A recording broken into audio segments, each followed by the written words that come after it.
अस्सलाम वालेकुम दोस्तों, ज़ौक़ उर्दू का 62 में हाजिर खिदमत हैं। दोस्तों, आज हम उर्दू कवायद के हिस्से पढ़ने की कोशिश करेंगे। दोस्तों, आज की वीडियो जो कमीशन की तैयारी कर रहे हैं या जो एमए उर्दू या जो बीएस उर्दू कर रहे हैं या हायर सेकेंडरी या मैट्रिक के तलबा तमाम के लिए बहुत इम्पोर्टेंट है, क्योंकि आज तक हम उर्दू कवायद को सर्फ और नहव में ही समझते आए थे, यानी कि पार्ट्स ऑफ स्पीच पढ़ ली और टेंसेस पढ़ लिए, ग्रामर हो गई। ऐसा नहीं है दोस्तों। उर्दू कवायद के मेन 5 हिस्से होते हैं। सबसे पहला इल्म हिज्जा या इल्म इमला, जिसको ऑर्थोग्राफी कहा जाता है अंग्रेजी में। दूसरा इल्म सर्फ, इसमें क्या होता है दोस्तों, सिर्फ अल्फाज या कलमा, जिसको हम पार्ट्स ऑफ स्पीच के उस पर बहस की जाती है। तीसरा है इल्म नहव। इल्म नहव में तराकीब और इबारत या जुमलों पर बहस की जाती है। जुमले की बनावट कैसे, कोई तरकीब कैसे बनी, कोई मुरक्किब अल्फाज कैसे बने, उसमें सिर्फ अल्फाज, इसमें मुरक्किब अल्फाज, तराकीब और इबारत जुमलों पर बहस की जाती है। चौथा है दोस्तों इल्म बलागत, जिसमें सनाए बजाए, इसमें इल्म बयान आता है, वो इसका हिस्सा है, वो भी ग्रामर है। पांचवा है दोस्तों इल्म उरूस। इल्म उरूस शायरी या नज़्म से खास मंसूब इल्म है, जिसमें किसी कलाम को मौजू या गैर मौजू का तरीका मालूम किया जाता है। आइए दोस्तों, इनकी छोटी छोटी सी तारीफात पढ़ लेते हैं और आगे चलकर इनको हम डिटेल में पढ़ेंगे। स्पेशल वो बच्चे जो कमीशन की तैयारी कर रहे हैं और बीएस या एमए उर्दू में के तलबा हैं, वो इसको गौर से देखें। वैसे तो मैट्रिक और इंटर वालों को भी देखना है।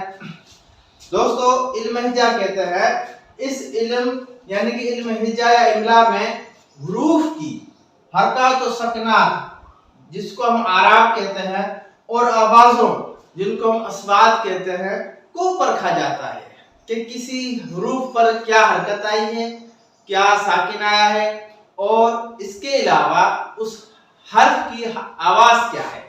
तो इन तमाम का एक बहुत बड़ा ये बाकायदा इल्म है, बहुत बड़ा हिस्सा है ग्रामर का ये।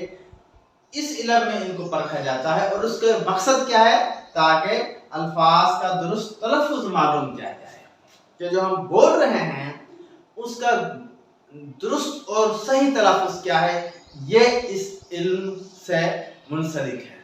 दूसरा है दोस्तों इल्म सर्फ। इल्म सर्फ में अल्फाज या कलमा से बहस की जाती है। उसमें हरूफ से, इसमें अल्फाज हैं या कलमा हैं, बामानी अल्फाज हैं, उनको कलमा कहते हैं, उनसे बहस की जाती है। बामानी अल्फाज कलमा की तब्दीलियों का तरीका पर बात की जाती है कि कैसे एक लफ्ज बनता है, कैसे बदलता है, मस्दर कैसे निकलता है, वगैरह वगैरह। इस इल्म में यह बताया जाता है कि हुरूफ के उलट फेर से किस तरह जो जदीद अल्फाज बनते हैं और नई नई मानी पैदा होती है। तो नई नई मानी किसी अल्फाज से अल्फाज कैसे निकलते हैं और मानी से नई नई मानी कैसे पैदा होती हैं, कैसे हुरूफ के उल्ट फेर से नए अल्फाज जन्म लेते हैं, ये एटामोलॉजी का इल्म सर्फ का बुनियादी मकसद होता है इस इल्म के पढ़ने का। तीसरा है दोस्तों इल्म नहव। इल्म नहव में तरकीब और जुमलों पर बहस की जाती है। तराकीब, इबारत या जुमलों पर कि एक जुमला कैसे बना, जिसको हम टेंसेस कहते हैं, जिसको हम कुछ जुमले की फॉर्मेशन वगैरह कहते हैं। इस इल्म में कलमात की तरकीब, उनकी बाहमी निस्बत, मुताबिकत और तरतीब और उन्हें जुदा करने के तरीकों पर बहस की जाती है। ये इस इल्म का बुनियादी मकसद है। तो चौथा है इल्म बलागत, एलोक्वेंस। ऐसा इल्म जिसमें उन कायदों से बहस की जाती है जिनके इस्तेमाल से कलाम पुरजोर, पुरकशिश, वाज़ेह और शानदार हो जाता है। दोस्तों, जैसा कि हम पढ़ के आए हैं, सनाए बदाए का काम और इल्म बयान का जो मेन काम है वो यही है कि आप जो बात कर रहे हैं, आप जो कलाम कर रहे हैं, वो वाज़ेह, पुरकशिश, अट्रैक्टिव हो जाए। यही इल्म सनाए बदाए और इल्म बयान का मेन सलाबन है। तो इल्म बलागत में हम सनाए बदाए और इल्म बयान पढ़ते हैं।